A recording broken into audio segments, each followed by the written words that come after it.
तो पहली पॉइंट तो ये है कि नई पार्लियामेंट की जरूरत है, इससे कोई इनकार नहीं कर सकता।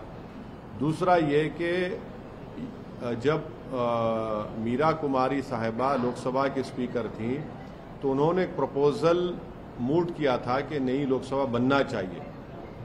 उसके बाद उन पर यूपीए में कुछ कॉन्फ्लिक्ट हुआ, वो प्रपोजल ड्रॉप हो गया। तीसरी बात यह है कि मौजूदा जो पार्लियामेंट की बिल्डिंग है उसको फायर सर्विसेज से क्लियरेंस नहीं है, उसमें कोई क्लियरेंस नहीं है। अगर आग लग गई तो उसका क्लियरेंस नहीं है। आप लोग मीडिया के लोग तो सिर्फ सेंट्रल हॉल में कभी आते थे, वो भी मोदी साहब ने सेंट्रल हॉल में आपका आना भी बंद कर दिया। मगर अगर आप ऊपर जाएंगे तो मुझे अच्छी तरह याद है कि 2012 या 13 में लेट मुलायम सिंह यादव साहब जब अपनी पार्टी के ऑफिस में खाना खा रहे थे तो एक बिल्डिंग का एक हिस्सा उनके आकर उनके टेबल बाजू गिरा। तो ये नई लोकसभा की जरूरत है, इसमें कोई डिनाई नहीं कर सकता। अब हमारा जो पार्टी का ऑब्जेक्शन है वो ये है कि लोकसभा में ये theory of separation of powers Bharat के संविधान के बेसिक स्ट्रक्चर का हिस्सा है और theory of separation of powers में एग्जीक्यूटिव इंडिपेंडेंट रहेगा, लेजिस्लेचर इंडिपेंडेंट रहेगा, जुडिशरी इंडिपेंडेंट रहेगी। हम शुरू से इस बात को कह रहे हैं कि प्रधानमंत्री वजीर आजम ने जब जाकर इसका फाउंडेशन स्टोन डाला उस वक्त भी मैंने कहा कि ये एग्जीक्यूटिव का गैर जरूरी इंटरफियरेंस हो रहा है लेजिस्लेचर में, उनको नहीं करना चाहिए था फाउंडेशन स्टोन में। जब नेशनल एम्बलम का इनॉग्रेशन हुआ उस वक्त भी वजीर आजम और प्रधानमंत्री मोदी पहुंच गए, स्पीकर साहब पीछे खड़े हैं, उस वक्त भी मैंने ऑन रिकॉर्ड कहा था गलत हो रहा है। आज भी मैं कह रहा हूं कि इसका इनॉग्रेशन प्रधानमंत्री को नहीं करना चाहिए क्योंकि ये theory of separation of powers का वायलेशन है। लेजिस्लेचर इंडिपेंडेंट है, पार्लियामेंट इंडिपेंडेंट है एग्जीक्यूटिव से जो प्रधानमंत्री है, पार्लियामेंट इंडिपेंडेंट है जुडिशरी से जो सीजीआई हेड करते हैं उसको। तो इसीलिए हम इसका अपोज कर रहे हैं कि प्रधानमंत्री को, वजीर आजम मोदी को इस नई पार्लियामेंट की बिल्डिंग का इनॉग्रेशन नहीं करना चाहिए क्योंकि ये theory of separation of powers का ग्रॉस वायलेशन है। ये स्पीकर के डोमेन में, लेजिस्लेचर के डोमेन में एग्जीक्यूटिव इंटरफियर हो रहा है।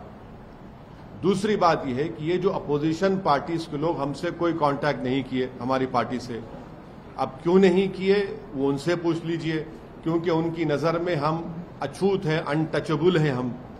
मगर वो लोग जो बोल रहे हैं कि प्रेसिडेंट को करना चाहिए, वो भी गलत है।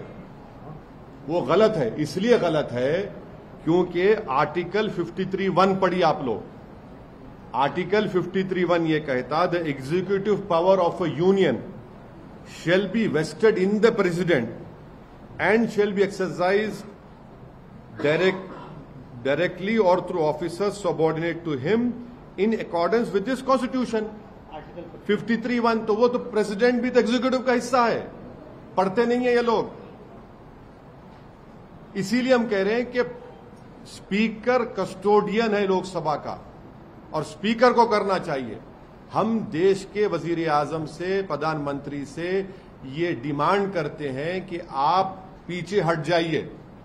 आपका तो नाम आ जाएगा फाउंडेशन स्टोन में, इनॉग्रेशन स्पीकर ओम बिरला साहब करने दीजिए और पूरी देश को मैसेज दीजिए कि आप theory of separation of powers को मानते हैं, आप संविधान को मानते हैं और बेसिक स्ट्रक्चर को आप मानते हैं।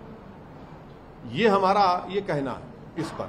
और सुनिए, क्योंकि प्रधानमंत्री अगर राजी हो जाते हैं कि स्पीकर ओम बिरला इस कांग्रेस इनॉग्रेट करेंगे तो एमआईएम पार्टी उसमें उस फंक्शन में जाएगी।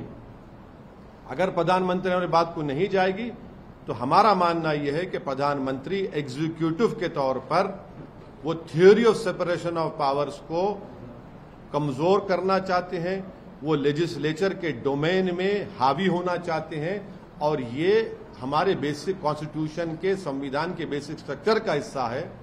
ये संविधान के लिए भी ठीक नहीं है, ये theory of separation of powers के लिए ठीक नहीं है, ये इंडिपेंडेंस ऑफ लेजिस्लेचर के लिए ठीक नहीं है।